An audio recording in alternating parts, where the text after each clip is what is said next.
Assassin's Creed is more than 15 years old, so I wanted to go back and check up on which protagonists were the least instrumental for their factions. This is the 6 worst protagonists of Assassin's Creed rank by least value. This will go into the protagonists inside their own base game. No DLCs, unfortunately. This is, by the way, just my opinion, so if I make a mistake, then comment it down below and I'll pin it. Spoiler warning for every AC game. I don't think I need to explain why. With that out, first off, we have Basim. What did Basim do for the assassins? He brought Baghdad to the assassin side by eliminating all the Templars there. He did not work alone. He built the bureaus with the assassin's colleague to cut up Baghdad and focus each bureau on one specific district. Then, when all the sections of Baghdad Templars got eliminated, he went on to the temple underneath Alamut Castle, disobeying the orders of his mentor at that time, Roshan. He then found out who he truly was, and with that, he left the Brotherhood. This action made Roshan vow to hunt him down, and so the Assassin Brotherhood in Baghdad lost one of its most valuable assassins and mentor. That's why he is this low.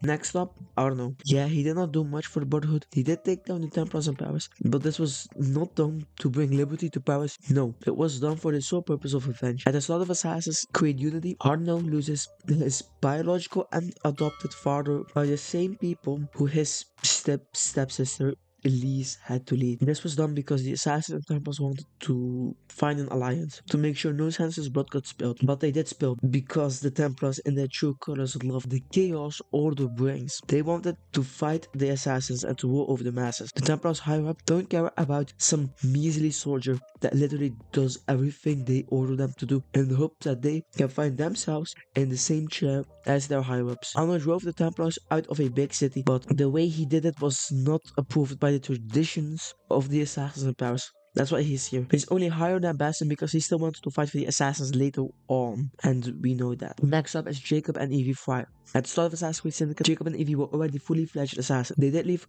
for London not listening to their mentor, but this did come to be in the Assassin's favor. They together helped the Assassin Brotherhood in London with everything they do good. Now Jacob's gang can select recruits who are willing to join the Assassins and help liberate the world.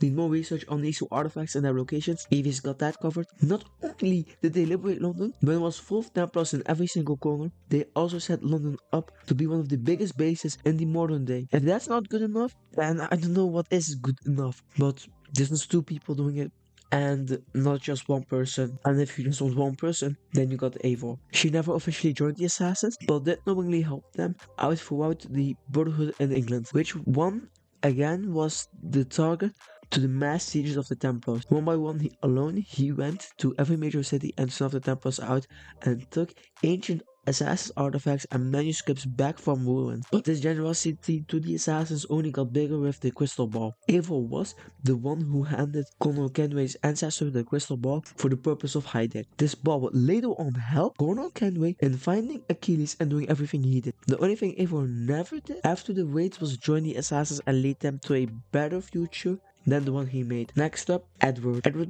did that only after the fact. He went to jail twice and had a revelation. This being that the pirate's life was not something he wanted to do for the rest of his life. He wanted more. Edward wanted purpose.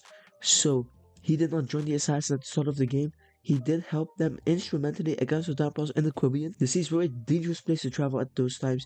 Most of the people who did travel did not make it out. This is why he is the best of the worst in my opinion. And later on he would help the assassins with the observatory, so yeah, that's it. I can say that next time we'll be talking about the 6 best Assassin's Creed protagonists in terms of the same value. So yeah, look out for that. Subscribe if you made it this far. You know there's a reason you made it this far. So just give me a shot. Thank you by the way. And with all of that out of the way, just thanks for watching.